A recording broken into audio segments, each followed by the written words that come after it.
নমস্কার। আজকে একটা গুরুদায়িত্ব পড়েছে, সেটা হচ্ছে শ্রী বানানো। এটা সাধারণত বাঙালিদের বিয়েতে বা অনেক সময় পুজোতেও লাগে। সাধারণত এটা ঘটি বাড়িতেই এই জিনিসটি তৈরি করা হয়। এটাকে শ্রী বলা হয়।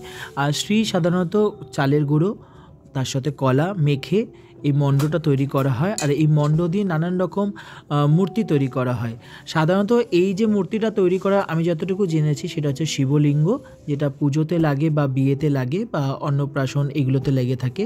আমাকে এখানে বলা হয়েছে যে এমন একটা শ্রী বানিয়ে দিতে যেটা খুবই আকর্ষণীয় হবে এবং সুন্দর দেখতে হবে, শুধু ওই লম্বা শিবলিঙ্গ না বানিয়ে দিতে। সেই জন্য আমি কি করছি, এখানে যেহেতু বিয়ে বাড়ির জন্য করা হচ্ছে সেজন্য একটা বউ আর বর এই দুটোই আমি তৈরি করছি, কনে আর বর দুজনকে তৈরি করছি তার এই মণ্ডটা দিয়ে। আর তারপর আমি কালার করব। আর যেহেতু শ্রী, সেজন্য তাদের মাঝখানে আমি একটা ছোট্ট শ্রীও বানিয়ে দিয়েছি, যাতে ওই রিচুয়ালটার সাথে ওই মূর্তিটিও যায়।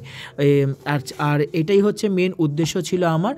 চালের গুঁড়ো আর কাটালি কলা মেখে এই মণ্ডটা তৈরি করেছি। আর এই মণ্ডটা দিয়ে তৈরি করলাম এই বর আর কনে। তারপর আমি এটাকে কালার করছি। কালারটা দেখুন, সাধারণত আমি এখানে ফেব্রিক কালার ইউজ করেছি, আপনারা পোস্টার কালারও ইউজ করতে পারেন। আর পুরোটা করে নেওয়ার পরে এর উপর দিয়ে সর্ষের তেল অর্থাৎ মাস্টার্ড অয়েল দিয়ে দিতে হয়, তাহলে জিনিসটা অনেক দিন ঠিক থাকে।